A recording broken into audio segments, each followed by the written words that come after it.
Hey everyone, welcome back to the channel. Today we're diving into the blood-soaked chaos of the 1990s, the golden age of pixelated mayhem. We're talking about side-scrolling shooters that didn't just let you shoot enemies, they let you obliterate them. From aliens and mutants to robots and cyborgs, these 10 games redefined what ultra-violent meant in 16-bit glory. Let's get started. Before we go into our explanation, we have a very small request. If you like our content, please support us by subscribing to our channel. This is a small click for you, but for us, it means a lot. Thank you. Let's begin.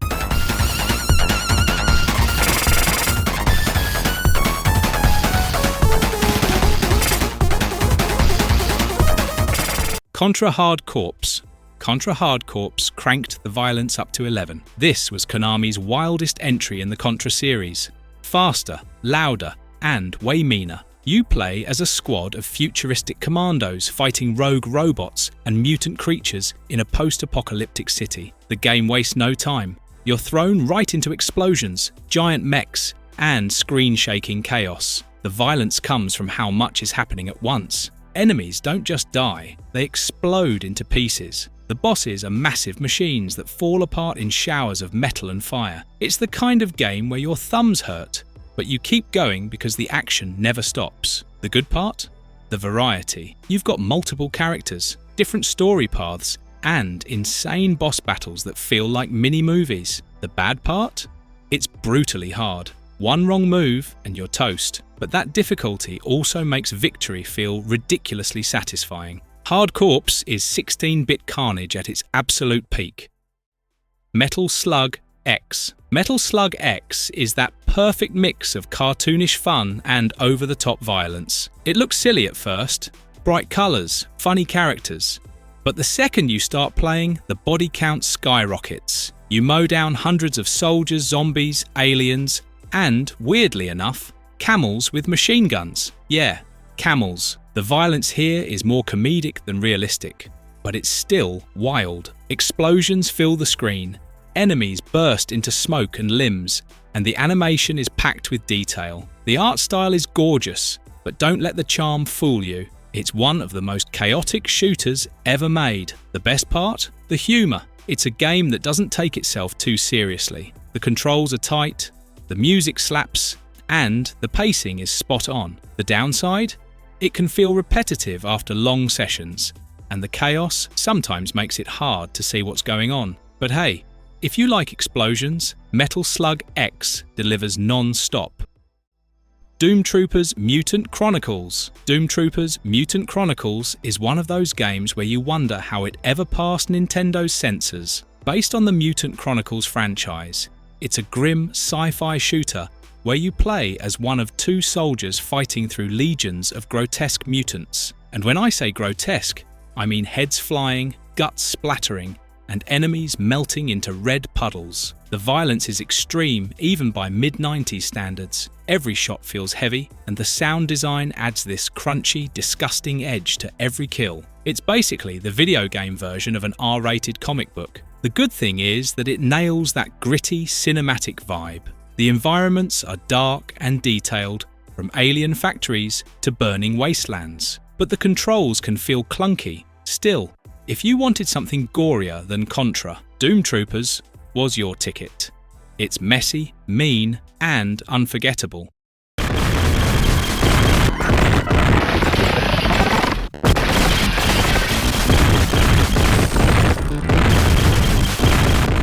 Robocop versus the Terminator. You'd think putting Robocop and Terminator in one game would be a gimmick, but this was brutal. The Genesis version especially pushed the limits of what pixelated violence could do. You play as Robocop, mowing down waves of human enemies and Terminators alike, filling the screen with blood, sparks, and gunfire. The violence comes from the sheer impact of every bullet. Enemies explode into red mist or crumble like scrap metal. For its time, the animations were shockingly graphic, and the pacing was relentless. You didn't just shoot things, you annihilated them. The good? It nails the atmosphere of both movies. Dark cityscapes, gritty music, and awesome weapons make it feel cinematic. The bad? The platforming can be frustrating. and the game's difficulty spikes like crazy. Sadly, the SNES version was toned down, losing a lot of that brutal flair. Still, when you're blasting robots with a minigun while explosions fill the background, it's hard not to grin. Robocop vs. the Terminator is pure 90s excess, and we love it for that. Elevator Action Returns. This one surprises a lot of people. Elevator Action Returns takes the stealthy spy gameplay of the original arcade classic and turns it into a gritty, explosive shooter. You're now part of an anti-terrorist squad, fighting through high-rise buildings filled with enemies, hostages, and, of course, tons of elevators. The violence here feels stylish, like an action movie from the 90s. You can blast enemies with shotguns, throw grenades that send chunks flying, and watch the backgrounds burn down as you move floor to floor. Everything's fast, smooth, and packed with environmental destruction. What's great is how cinematic it feels. Explosions, lights flickering, walls crumbling. It's all perfectly animated. The music adds tension, and the level design keeps you moving constantly. On the downside, it's a short game and not as well known as it deserves to be. But Elevator Action Returns is a hidden gem. Violent, smart, and ridiculously stylish.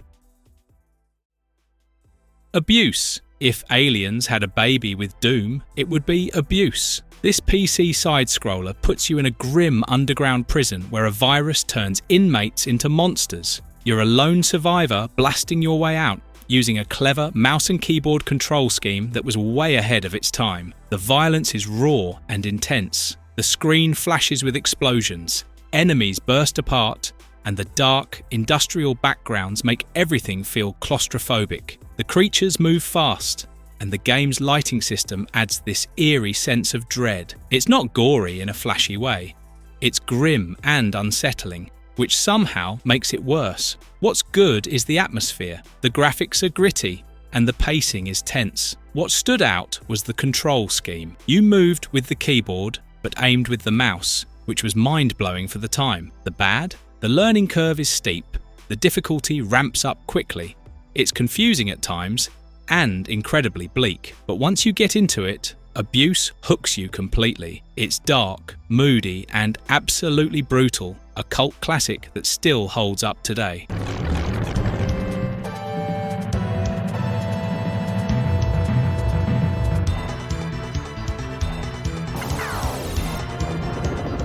Contra 3: The Alien Wars. Contra 3: The Alien Wars is basically the definition of overkill. You're dropped into a war zone filled with alien monsters, exploding tanks, and bosses the size of buildings. The SNES handled it like a champ, the screen constantly shaking with explosions and lasers flying in every direction. The violence is pure spectacle. You're blowing up mutant dogs, alien brains, and spider tanks, all while dodging fire from every angle. The Mode 7 graphics gave it this pseudo 3D flair that made everything feel massive and chaotic. The good? The action never stops. The controls are smooth, the music pumps you up, and every level feels unique. The bad? It's brutally hard and a short campaign, but that's what makes it addictive. Contra 3 is the kind of game that tests your reflexes and your patience, and rewards you with one of the best endings in shooter history.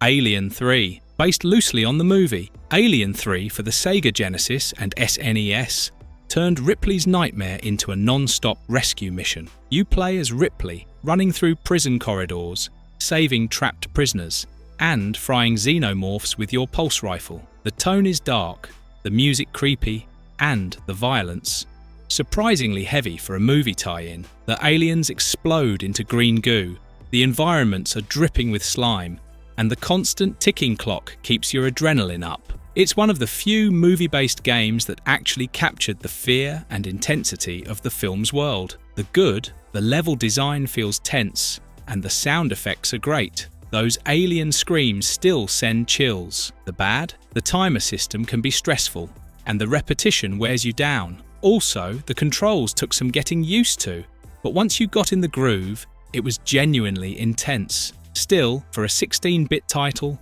it's way darker than you'd expect. Alien 3 turned a movie about survival horror into a fast, violent shooter. And somehow it worked.